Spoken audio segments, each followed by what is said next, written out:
Being a chartered manager means that you are a specialist in that area, and it means you've got all the skills to do the job to the best of its ability.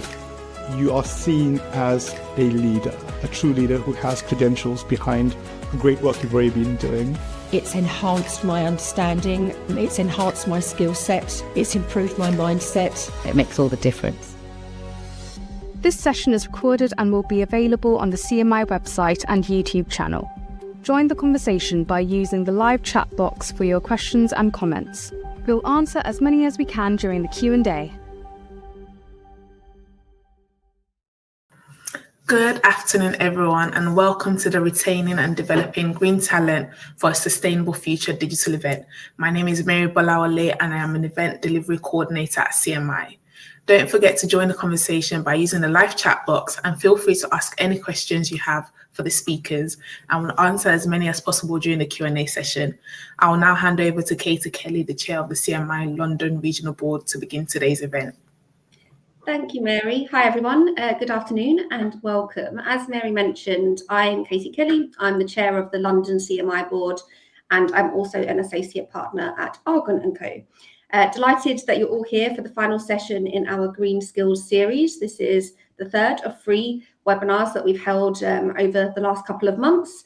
So it'll be good to draw everything to a conclusion and come up with some final takeaways from all 3 sessions afterwards. And today we're here to move from defining what green skills are, how to attract green talent, and now we're going to discuss how to develop green skills, and most importantly, retaining them when they're in such high demand as well. So first of all, I should probably give you my personal preference in terms of a definition of what green skills are. There's quite a lot of debate around what green talent means, what green skills are, as it's a fairly new term. And my fellow panelists might have a different definition that I'm sure they'll share with you. But what I like to define green skills is the knowledge, abilities, values, behaviours that enable the workforce to support sustainability. So when I talk about retention of green skills, I'm talking about that knowledge, ability, values, behaviours, culture that enable everybody to work sustainably. And that spans a whole host of skills. So it could be more technical skills like carbon accounting or renewable energy engineering, but it could also go to the other side of the spectrum and think about how we develop communication skills in leaders and better storytelling skills so they can motivate staff members to work in a sustainable way. Just to let you know, if you are interested in listening back to the first 2 webinars of the series, then hopefully we'll be able to pop the link in the chat bar that you'll see to the right or underneath your screen. I always forget where it is on people that are viewing the webinar screens, but hopefully the links will go in there and you can have a look at everything we discussed ahead of today as well. And as Mary mentioned, please do add any commentary or questions, and we will answer as many of your questions when we get to the second half of the webinar during our Q&A. Before we get into the main part of today's session, I'll just give you a brief introduction to my background, so it's a bit more obvious why I'm hosting today's webinar. As Mary mentioned, I'm the chair of the CMI London board, but during my day job, I'm also an associate partner at Argon & Co. And actually, interestingly, for me anyway, I'm hosting today's event from the Loughborough University Business School. At Argon & Co, we partner with an organisation called SCALE, which stands for Supply Chain and Logistics Excellence Centre. And today I'm here with some of my colleagues, and we're actually talking about how we can partner with them to make sure that we're building fit for purpose future supply chains. And that focus on productivity, sustainability and resilience. So a very fitting location for today's webinar. Within Argon & Co, I work in our transformation community. Argon & Co is a global management consultancy with a really rich heritage in supporting clients across multiple industries operate optimally, effectively. And as part of that, from a people perspective, we review, design and implement organisational changes, setting up or refining teams or even whole business structures, and helping our clients build the capabilities of their people. And of course, this can also be applied to building the green capabilities that their people need too. Prior to joining Argon & Co, I spent around the last 15 years leading people side of transformation, whether that's in digital programs, process optimization, organizational operating model redesigns, or shifts in behaviour and culture. And for the last 5 or so years, I've spent a large part of my career working in the energy industry, where I obviously saw firsthand how important it is to build and retain green skills, and importantly, actually, how hard it is increasingly becoming in such a highly pressured environment with massively ambitious targets, continuously changing targets. But of course, it's not just energy organisations that need to build these green skills. They're required in all industries, as we all have a part to play in leading the energy transition. I'll shortly pass to my fellow panellists to let them introduce themselves properly. But for now, I'd just like to, ahead of time, thank my Argon & Co colleague Yannick, Erica of the Future Energy Networks, and Sandra of SGN. We're delighted to have you here today, and I'm looking forward to hearing from you. But for now, I'll just give some of my brief thoughts on why now is the time that as managers and leaders, we need to take action to retain green talent. Most organisations have set ambitious sustainability targets or had ambitious sustainability targets imposed upon them by governments or regulators. And many have started to hire for specialist skills and upskill people within their organisations. But the real challenge will come to making sure those people stay in your organisation so you don't lose that talent and knowledge and skills and essentially waste the effort you've put into that hiring process and development process in the meantime. And as ever, your role as managers and leaders matters so much in retaining green talent, as well as your team environment. So whether you lead a function, a programme, or a small team, your role is critical. People stay for their manager usually. People always say people don't leave jobs, they leave bad managers. So your mission to keep green talent should be top of mind. And things that you can do to keep green talent within the organisation and talent more generally is giving clarity on problems that your team members are solving for, removing friction that wastes their energy, making development visible and achievable as well. You don't always need a fully formed development programme with lots of qualifications available. Sometimes you just need to be consistent with small signals of commitment, and you build from there.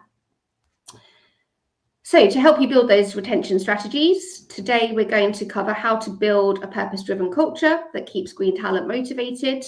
We're going to discuss the critical role of leadership and development in retention, upskilling and reskilling strategies to stay ahead of the sustainability curve, and provide some practical insights from organisations that have successfully been able to retain top green professionals.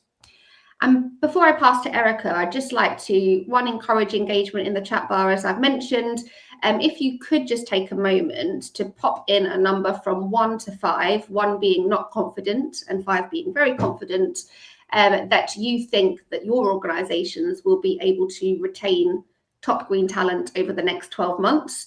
And a single word to explain that, whether it's progression, workload, culture, whatever it is, it would just be great to hear how confident you are to help us steer our conversation as part of the presentations. And that is me and the introduction done. Thank you to everyone that is in the midst of supplying those scores. So with that, I'll pass to our first speaker, Erica Brown of the Future Energy Networks. Hi, Erica. Hello, thanks for having me. Nice to see you all. Okay, so yeah, my name is Erica Brown. I'm the head of policy at Future Energy Networks. So Future Energy Networks are a newly formed membership organisation.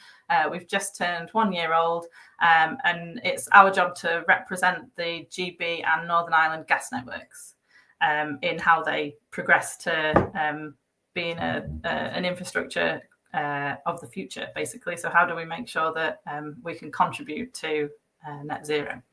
My experience on green skills has kind of come from previous roles where I've been responsible for developing training and development plans and assessment methodologies to retain talent and then help them progress in their roles.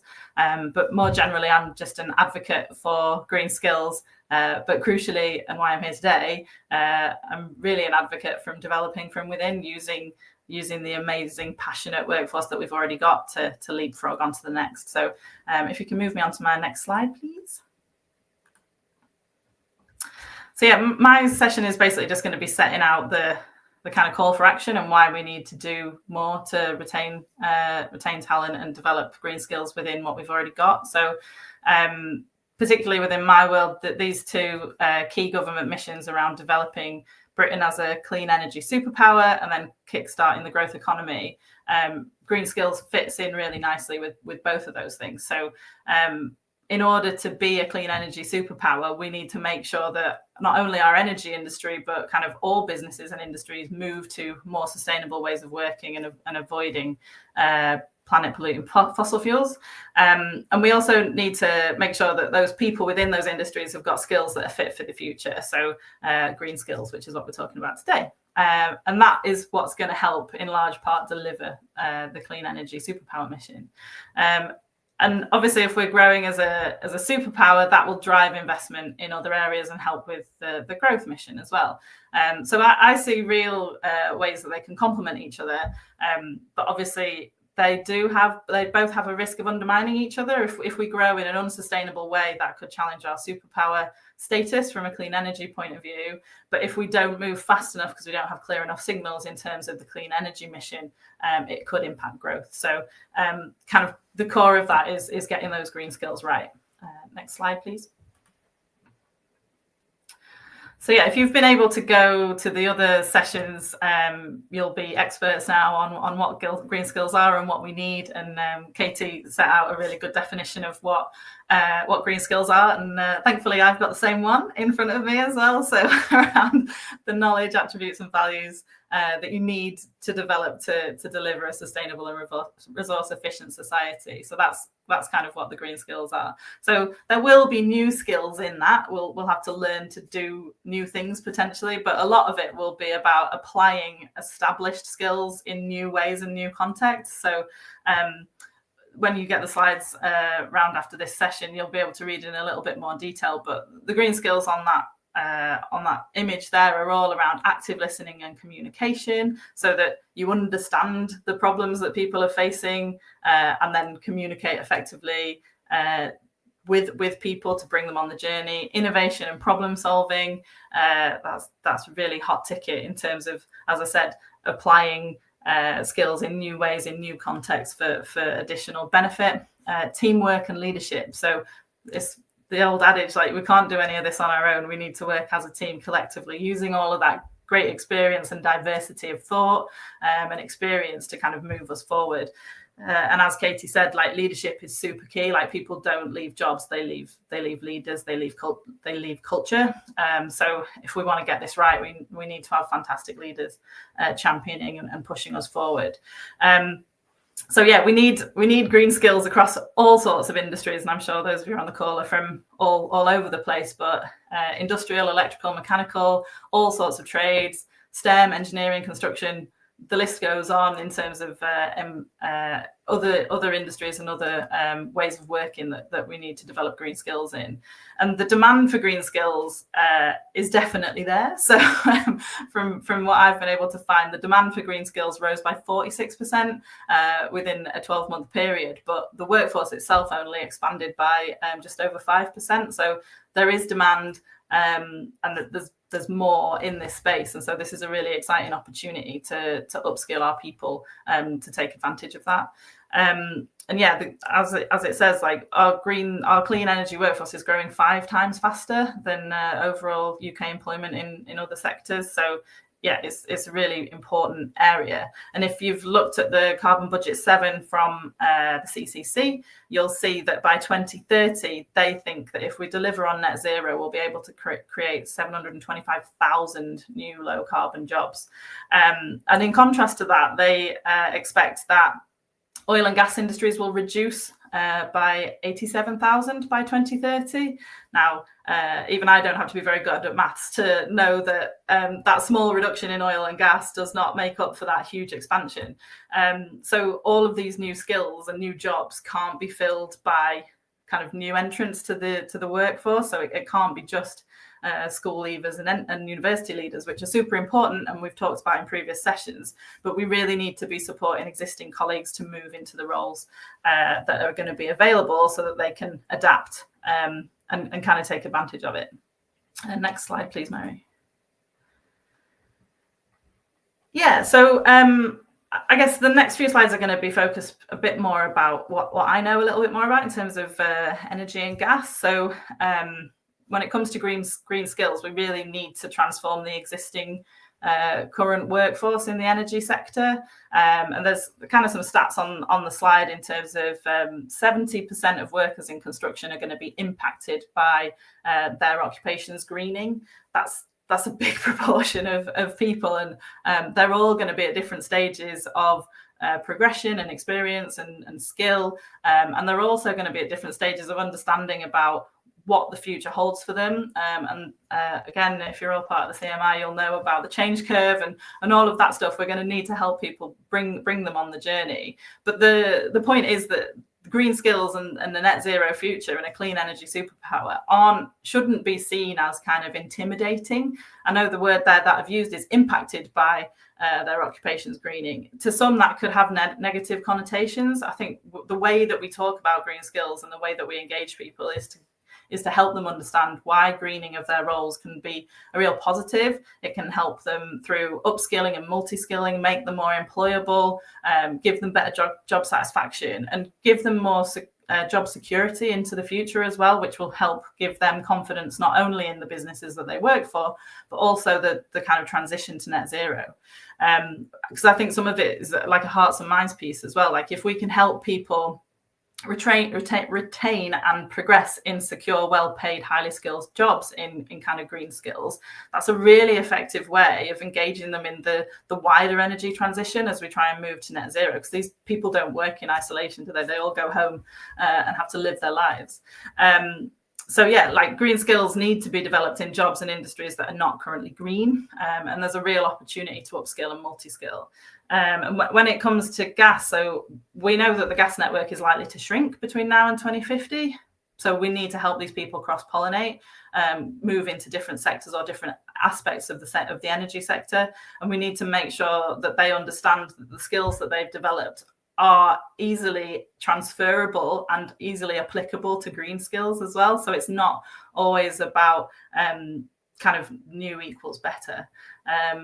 So yeah, 20% of UK workers in sectors that are going to be impacted by moving away from kind of like your fossil fuel industry, they're going to be facing the really big challenges that we need to help. But as I said, the CCC think there's up to 725,000 new low carbon jobs that could be created by 2030 alone. So how do we put them in the best position to benefit from those? So we've talked about people that are directly affected, but there's also 20% of the workforce is also in enabling sectors for green skills, so teaching and finance. And again, an example I've got is if we're going to deliver as many electric heat pumps as we need to decarbonise home heating, we're going to need up to 27,000 heat pump engineers working in the UK. And at the moment, we've got 3,000. So there's massive growth in this space. That's why I'm saying it's really exciting for people that work in this sector. It's not about forgetting old practices and kind of getting rid of jobs. It's about helping people reskill to really take advantage of the huge growth that is potentially available. And one of the things that we're going to need for that is we're calling for really clear policy certainty from government to help businesses like the ones that you work for have the confidence to invest in upskilling and reskilling people. Next slide, please, Mary. And this is my second to last slide. So hopefully I'm doing okay for time. But yeah, I think what I've tried to express is that I don't think we need to be building the transition on purely new talent. I think it's really important that we transition the highly skilled workforce we already have. So we don't need to start from scratch. And that's the most efficient way for us as businesses to do it. We don't need to create everything from nothing. We can kind of repurpose what we've already got. And that's exactly what we're doing in the gas industry already. We're repurposing the gas network so that it can carry green gases. And at the same time, we're repurposing or upskilling the people that are already there that have got loads of experience to move into that space. So I think we can really transition faster if we build on the shoulders of giants, like the experience that we've already got, basically. So yeah, I think yeah, we obviously do need new skills, new people entering the industries and across the UK all the time. That brings new ideas and new talent. But we do have a really strong foundation, and we in order to kind of keep the lights on, keep electric cars charging, keep homes warm and industry working, we are going to need to use that existing workforce. They're highly skilled, they're passionate, they're capable, they've got loads of skills already. Let's not disenfranchise them by making them think that new always equals better and experience isn't as exciting as what it is. We need to get them to repurpose their skills. So that might be changing the way that they install boilers to heat pumps. It might be how we recycle things. It might be how we restore peatland, as well as kind of project management, collaboration, digital skills. And then, as I've said, like that training and kind of critical thinking, that literacy of communicating with people in environmental stewardship, that's all really important. And again, I've said it already, but we don't want to disenfranchise the existing workforce to make them think that new is always better. There's some skills that you develop through experience and cannot be taught. So, for example, if you work in an operational business like safety and hazard perception, you can read all of the knowledge that there is out there, but until you've had some real life experience on site, your hazard perception isn't kind of match fit. So we really need to use all of that experience that people have got to kind of help the new starters as well, and make sure that we're stronger kind of as a collective. And my final slide, please, Mary. Yeah, so I think, as I've said, like I think in terms of my role that Gas Networks has a key role to play in net zero, and it's an example of how an existing industry, by retaining and kind of securing green skills within the existing framework, can deliver net zero in a really kind of a way that complements and contributes to the energy superpower. So we're going hell for leather trying to move more green gases, so hydrogen and biomethane, to help contribute. And as I said, the way that we change our assets, we also need to bring our people along on that journey as well. So it's critical for businesses that we drive green skills and kind of really champion it. We need to be able to be supported by government in this. So whether we're using the growth and skills levy in the right way, making sure that we've got clear policy signals, and just making sure that those policy signals are consistent, so that we as business leaders and business owners are confident to make that transition and to start investing in our people. And that's it from me. I've got the pleasure of handing it over to Yannick now. So thank you very much. Hello, and happy to be joining this conversation. I am Yannick Migoto. I'm a partner at Argon & Co, a consulting firm, same as the one Katie is working with, and I'm leading our sustainability expertise worldwide. And today I'll be sharing some insights that we are collecting and gaining with our clients. So building my messages on the experience of helping large companies and new ventures make their businesses more sustainable. And the topic I'll be addressing is the fact that retaining green skills is a key to sustainable success. Too many companies, they start to understand the critical need for retaining green skills, but they don't still manage it very well. So we'll share a few learnings and implications for change out of this. Mary, can you please move to the next slide? Thank you.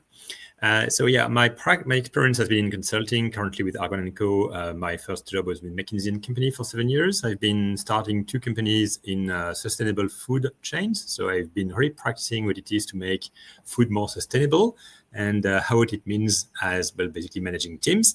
And I've been an executive in retail and e-commerce. Next slide, please. Thank you. So first of all, what are the business impacts of losing green skills? What we see with many companies is if you don't care enough, if we don't put enough attention on what it means and why it matters, building on Erica's messages, which I absolutely validate, what's happening is basically, you bear significant costs and which go beyond recruitment. The issue we have, as Erica was saying, is we really need more expertise. We need green expertise, we are in short supply, and therefore losing green skills has the impact of losing knowledge and basically delaying projects, delaying transformation, delaying the ability to propagate sustainability within the company. It's also a bad signal that we are sending to the outside job market. And of course, somebody who's not happy, somebody who doesn't, who doesn't perceive green to be supported enough, will most likely also share it, and that's a bad signal we are sending to potential new joiners. And eventually, it's impacting the innovation. And I think it's a very strong message that today, what I see, many companies, they realize that green means competitiveness, means efficiency, means innovation, and lacking green talents, losing them, slows down not just the direct impact on sustainability, but also the ability to innovate and notably to start new business models in circular economy. Therefore, if we look at the positive side, companies which are leaders in sustainability, they really take it very seriously, and they ensure that retention is working well. They have specific dashboard, KPIs, metrics to make sure that they develop green skills and help manage these risks. Mary, next slide, please. Thank you. What the second message, the second learning is that we are gaining from clients is that the most critical impact is what I would call the promise action gap. This is what matters most. Katie was saying, and I agree with that people, they look at their managers and they want their managers to be basically consistent. And the biggest issue we are facing today with management in many cases is the gap between promise and action. And basically, managers having the easy answer, oh yes, we can do this, we'll do that, let's try, but not taking it seriously enough, and therefore creating a strong gap with implementation, action, and ultimately lack of results. And today, we are lucky enough that we have, talents that want results. They want impact. They want to make it real. So we have to basically make sure we support that and we don't take it in the wrong direction. The most simple way to look at this is to say that green, at least in the consulting practice, green is raising the bar. It's not changing management. It is, but it has a strong impact by raising the bar. It's basically helping managers become better managers because, as Erica was saying, you have to integrate, you have to push dimensions to their limits. Like if we take supply chain, which historically has been managed on cost, service, and capital, now you integrate a fourth dimension. So it's actually pushing the models into more complexity. From a leadership perspective, it's creating a lot of ambiguity, a lot of uncertainty, because we don't know for sure. We don't know all of the answers yet. But the good news is, it's exciting. We are learning new ways. We are learning new abilities and new capabilities. And therefore, we should be supporting that change. What we see at some companies that really make it, that really close the gap, is that they take it super seriously. And bridging the promise action gap in some of our clients means taking the best in the company, and putting them into the next best jobs. This is a super strong signal. And to take an example, one of our manufacturing clients has recently appointed the best plant factory manager as the program leader, as the leader for the sustainability program across the company, which is the most strategic program they have. And this is, of course, a strong signal to say, it's really serious. We take it seriously. It's about you, everyone. It's not just a matter of some sustainability expert. It's the matter of everyone. And we are taking the best to move it forward. Next slide, please. So what are the key recommendations? What can we do? My simple message would be, let's make green shine. We need to boost rewards. We need to make sure that green talents get their money back. And this is about measuring contribution to sustainability results. What are we expecting? From that perspective, what we see at clients is in many cases today, the objective list is too much scattered, too many objectives from a sustainability perspective. I think we should, my recommendation is let's make it simpler and more ambitious at the same time. Let's focus on what really drives sustainability performance, and let's make it clear on the roadmap of our managers. The second thing we need to do is tailor incentives. Let's also reward and make sure that it's on the list of, well, if I do this well, I will get a win. Let's integrate green skills in performance reviews. In many cases, if it's not there, well, it doesn't recognize the fact that green skilling is a new way of skilling. Let's also create clear path to sustainability leadership. What does it mean? How do we integrate it into the talent development pathway? And ultimately, let's recognize green milestones, and let's make sure that sustainability experts are rewarded and positioned high in the team setup. What we see in some cases is, we have projects that start with, great champions from many areas, many domains, but there's no sustainability expert out there, which will, on the one hand, make it difficult for the team to succeed. And secondly, let aside some people who are just waiting to be on stage and help the team with the sustainability expertise they acquired. And next slide. So, as a summary, if we summarize the takeaways, we need, it's a must, retain green skills to protect goals, to make sure that we'll achieve the ambitious sustainability goals. We must align leadership and resources to close the gaps, and therefore spend more time on the who question, like who's going to do it, how will I help him or her succeed. We must make it shine, recognize the great efforts and successes that green talents generate. In my opinion, doing sustainability is, taking some risks. It's an uncharted territory, even though the Chartered Management Institute helps charter it, but it's still an uncharted territory. And therefore, we need to make sure we reward the risks that is taken. And ultimately, we need to integrate sustainability into culture. And this is not just it's not just a keyword, culture. It's to me the most important message. It is about integrating it into the daily life. And as a conclusion, I would say that in my perspective, sustainability must become a standard, not just an option, not just an add-on to the way we manage companies, but a new part of our standards. Thank you very much. And I will hand over to Sandra now. Thanks very much, Yannick. Thanks everybody for your time. My name's Sandra Fitzsimmons. I'm a Future Skills business partner at SGN, which is Scotia Gas Networks. We operate the gas distribution networks in the UK. Next slide, please, Mary. My presentation nicely dovetails on from both Erica's and Yannick's, but a bit of background about SGN, what we do. So we own and operate the gas distribution networks in Scotland, the south of England, southeast of England and Northern Ireland. We provide the emergency gas response for these areas, and we deliver gas to nearly 6 million homes and businesses. We transport the gas on behalf of gas suppliers. We were also the first network in the UK to connect a biomethane plant into the gas distribution networks.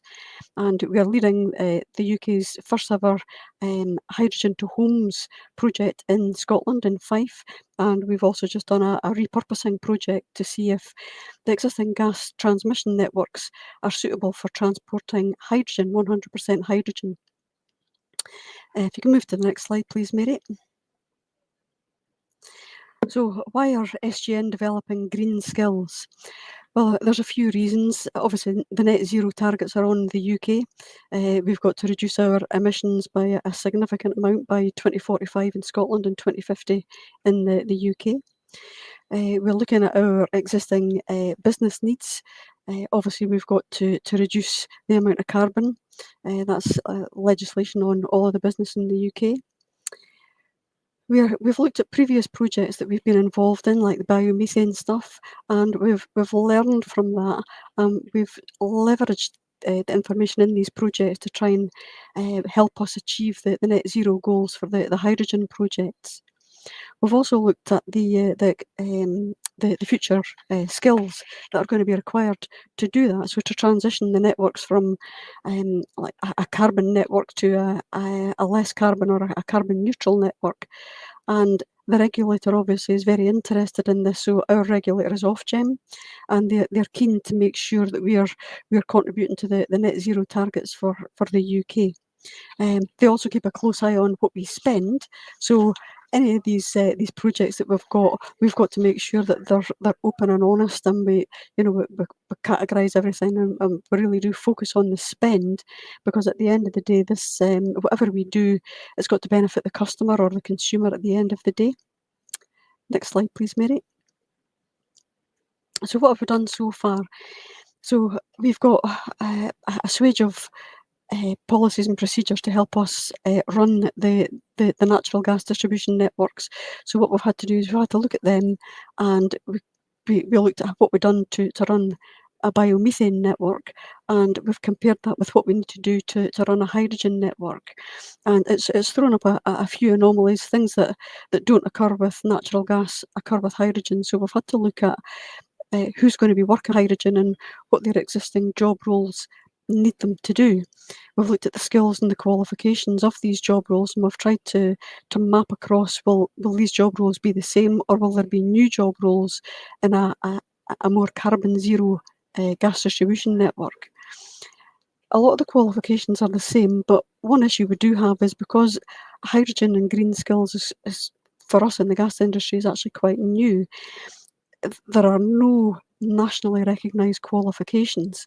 So the gas distribution networks have been working with our skill setting body, Energy and Utility Skills, to look at the different job roles that are existing in all the gas distribution networks, and to see what the core content is and what qualifications and training these job roles need to be fit for the future. And as Erica alluded to earlier on, the jobs are still going to be there, and I think we're actually going to need more jobs as we transition from a highly carbon fuel to a less carbonised fuel. Next slide, please, Mary. So skills diversification in the gas distribution networks, particularly SGN, isn't really something new for us. And this slide, it might look a bit complicated, and there's a lot of bubbles on the slide, but if you look at the orange bubble in the middle, natural gas that accounts for over 98% of the gas which we distribute in the gas distribution networks at the moment. Even as far back as the 1980s, we've been diversifying skills, because there are certain areas of the UK that are not connected to the natural gas distribution networks. So we call them the Scottish Independent Undertakings. So places like Oban and Campbelltown, Wick and Thurso and Stornoway in the Western Isles, they operate on liquefied natural gas and liquefied petroleum gas. So the staff that are involved in working on these networks have a different range of skills than the core workforce working on natural gas. Then in 2010, we introduced biomethane, and as I'll show you later on in the presentation, that generated a huge amount of different skills and knowledge that was required for our workforce. Fundamentally, it's the same gas, but it's got all the carbon taken out, and it really did need a lot of different ways of thinking, different ways of working, and different ways of managing injection into the natural gas network to make sure that the customer wasn't unduly affected by a dip in the calorific value of the gas, so they were getting the same value for their money. So in 2023, we then embarked on 2 hydrogen projects in Scotland, one called LTS Futures, which was looking at the national transmission system, which had only ever been used for natural gas, transporting it in metallic pipelines, and to see if we can put 100% hydrogen in that to make sure the materials were compatible. The second project we've embarked on is laying a new polyethylene network to up to 300 houses in Fife, and we're going to be installing new boilers and cookers to see if they work properly or just as well as natural gas will do. And this is part of a project for the government which will inform their hydrogen for heat policy, which is due to be made in early 2026. But at the end of this, there's people with a foot in both camps to say it'll always be natural gas. Other people saying it'll be natural gas and biomethane. Other people saying it's going to be hydrogen. But I think if we take a holistic view, I think for the energy of the future in the UK, it's going to be a blended future. So there might be biomethane islands, there might be 100% hydrogen networks, or a blended network. If you move on, please, Mary. So when we looked at the skills that we need, we've learned from other organisations in other countries, and certainly in Europe, they've got a few hydrogen networks. Australia's got quite a significant amount of hydrogen systems for domestic heating. And as I say, we looked at biomethane, what we've done for that in the past, and the Scottish independent networks. We've looked at looking at the core skills of the staff in the business and upgrading these to dovetail in with the new requirements of the different fuels. We've had to put in new policies and procedures and a new competency management system. And of course, that means that people with these background skills and knowledge need to be in post to be able to develop these policies and procedures and competency systems. Changing from one fuel to another has also impacted on the personal protective equipment and the tools that we use. So we've had to engage our health and safety teams and procurement teams and give them a different set of skills to be able to make sure that the PPE and the tools and equipment we are using on the network are compatible, and there's not going to be any accidents as a result of using these. Human factors is a big thing in the industry just now. If you can imagine somebody that's always worked with natural gas and then you're changing their mindset to work with hydrogen or biomethane, the properties will be different. So we've had to do human factors analysis of all of the tasks that impact or are impacted by hydrogen or a change of fuel.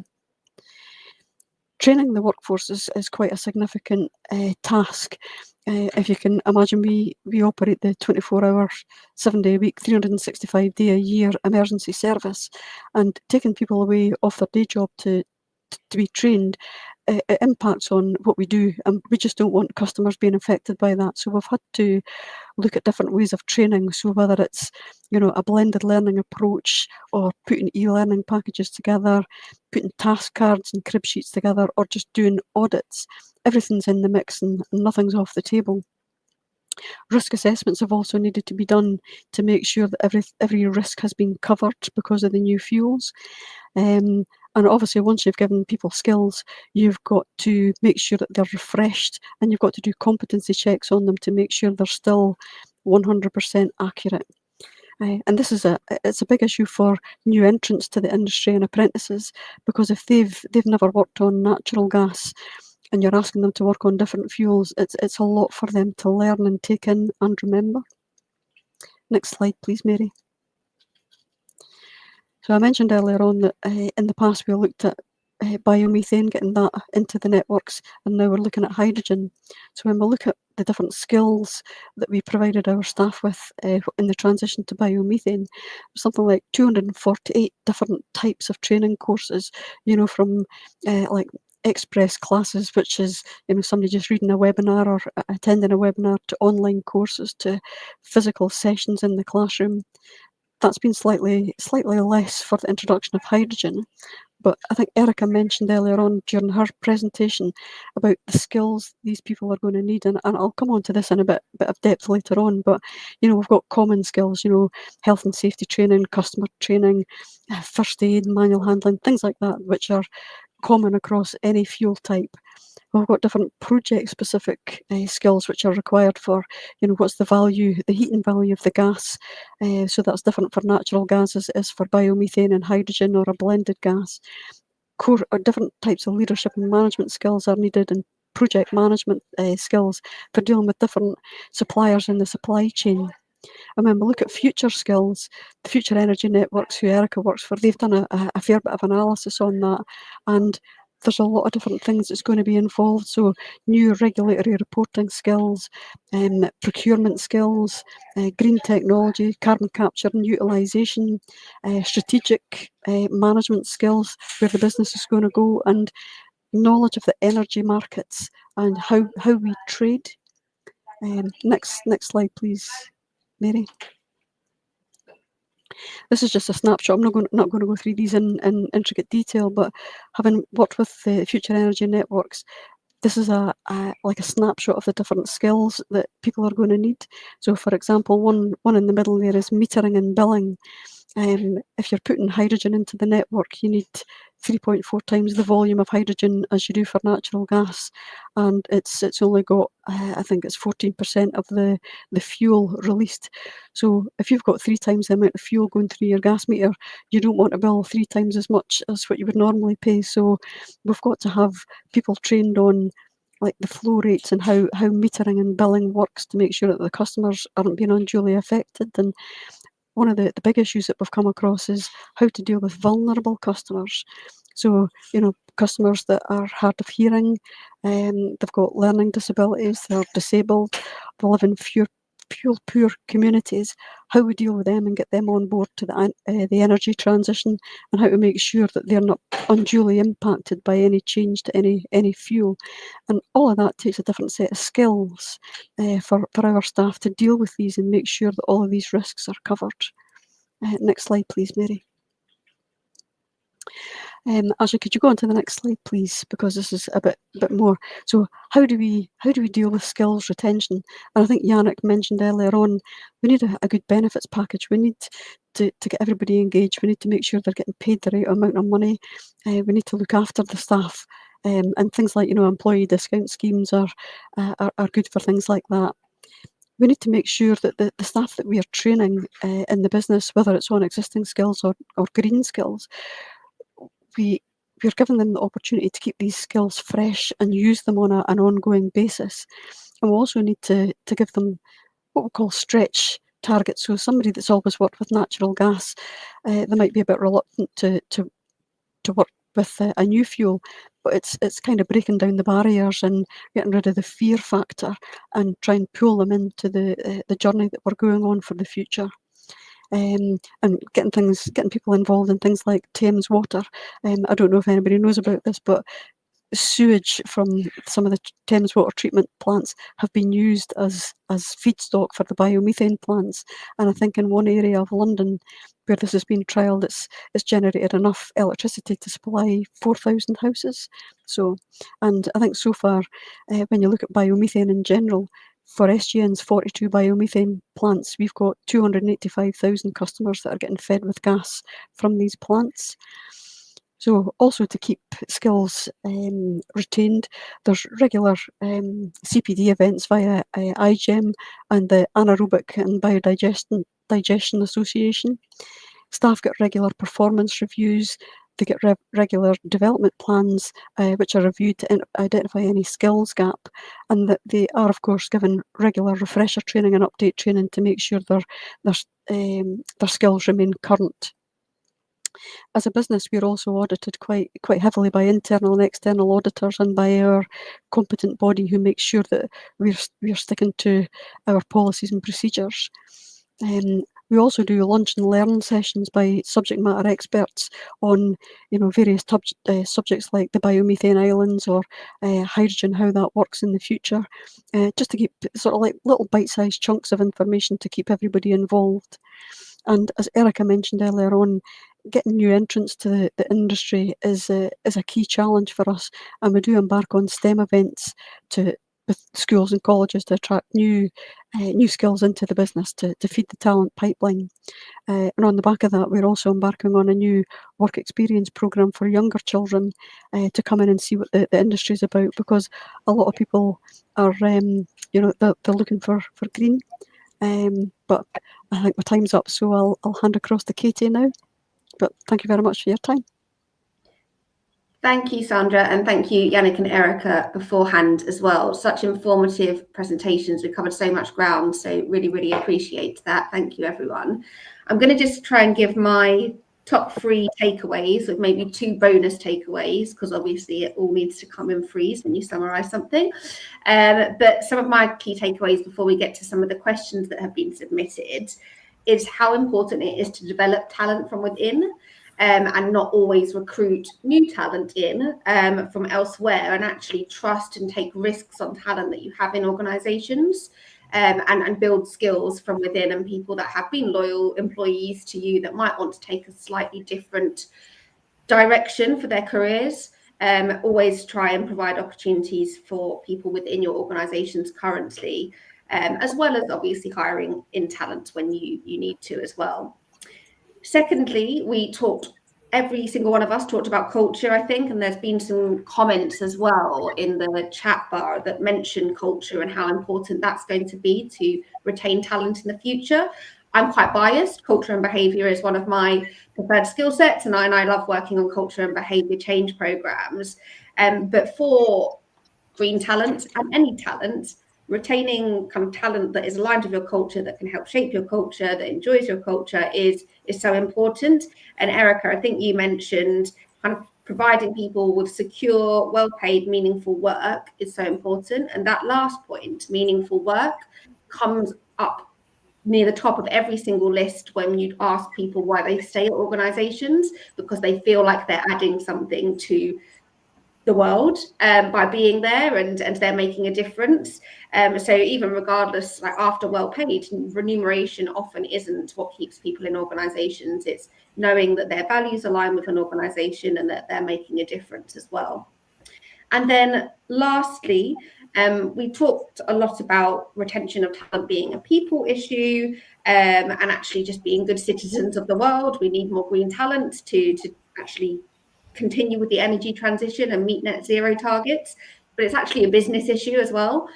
We need to retain green talent in order to remain competitive. Money makes the world go round, and we need to keep that going round so we can continue investing in renewable energy projects.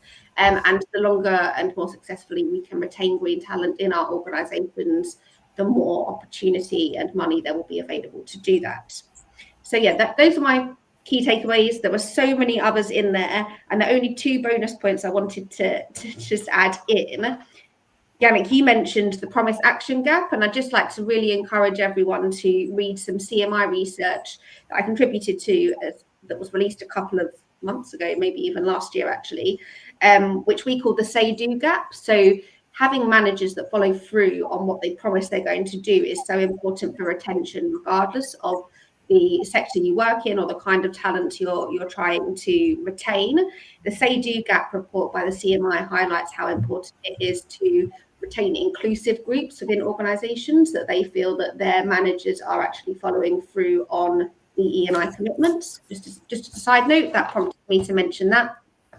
And then also I just wanted to point out, this is from Yannick as well actually, let's make green shine was probably one of my favourite quotes, because it sounds a bit like a kind of careers campaign slogan. So you might have a future career, Yannick, in a career development campaign. You do. But thank you, everyone. Really interesting conversation. And we've got 10 minutes or so now just to answer some questions that were submitted beforehand.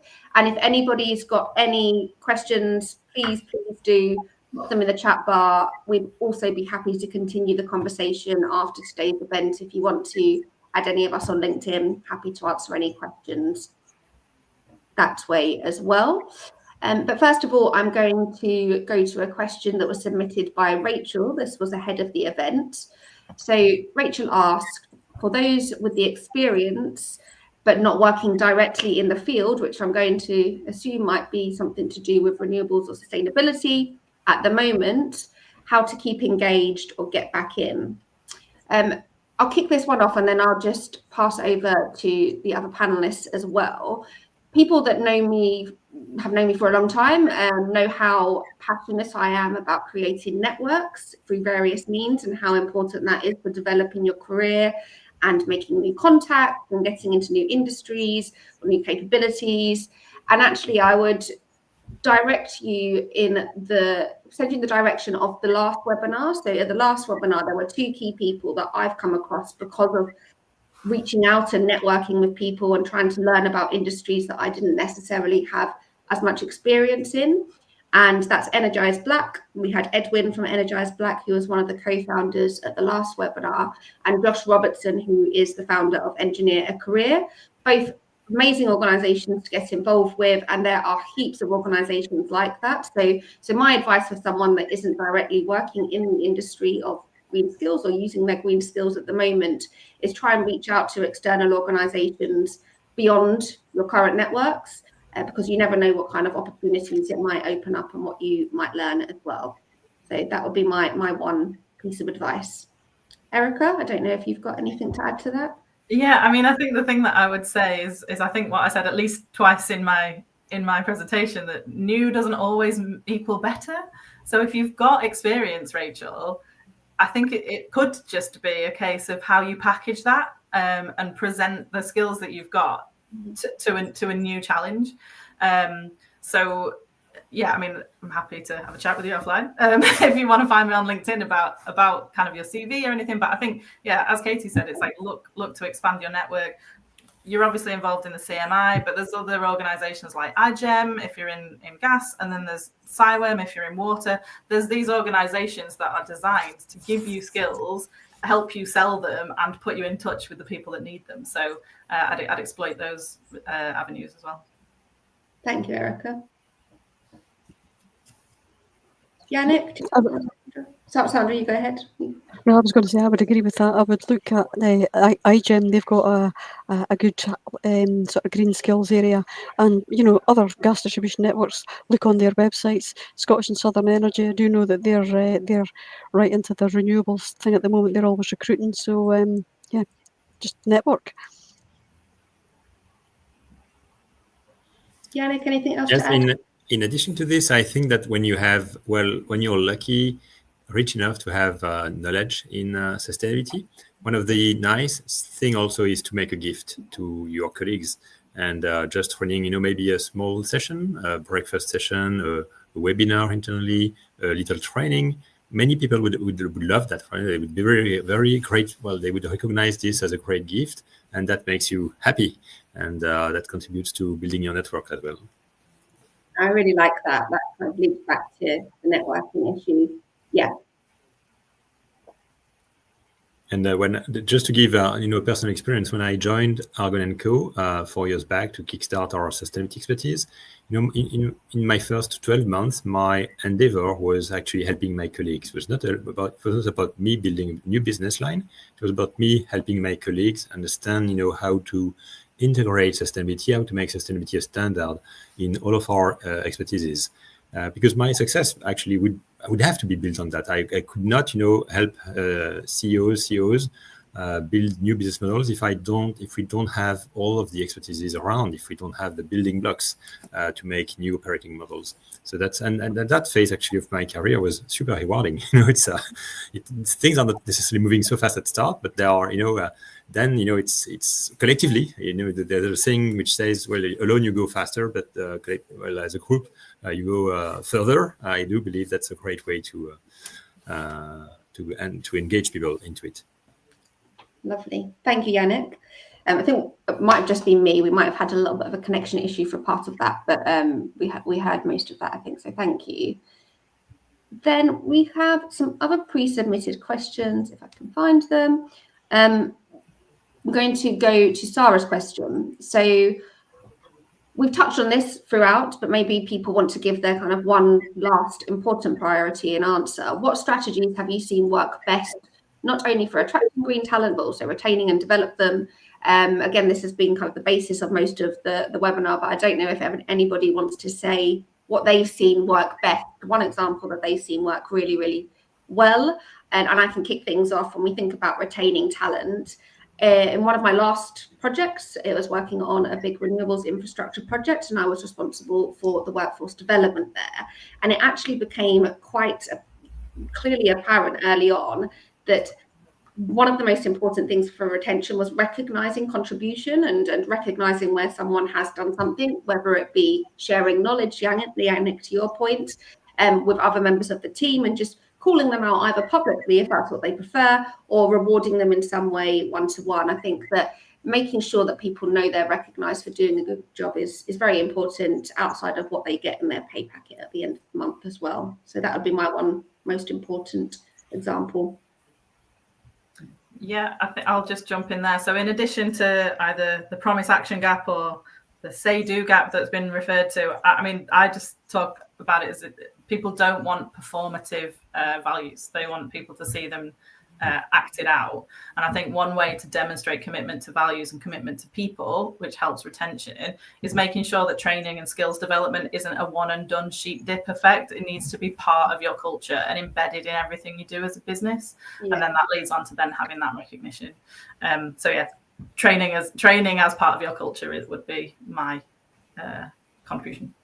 Thank you. I'll just jump in next and say, for the biomethane and the green projects that SGN have been involved in, we post a lot on LinkedIn, and that's generated quite a lot of interest in the business, and people want to join the organisation. And the project that we're doing in Fife for the hydrogen into domestic properties, because we've had a lot of community engagement events, we were actually advertising for apprentices to join, and we were inundated with applications from the Fife area, because the younger generation see it as a really good thing to be doing. You know, it can be seen as a dirty fossil business, but because we're doing hydrogen and biomethane, they're seeing it as a green company of the future. Yeah, thank you, Sandra. Maybe you can steal Yannick's slogan, "Let's make green shine." That'll work as well. We're all going to steal that. Yannick, do you want to provide your final thoughts on what you think works best for retaining green talent before we close? No, let's make it shine. I set you up for that one.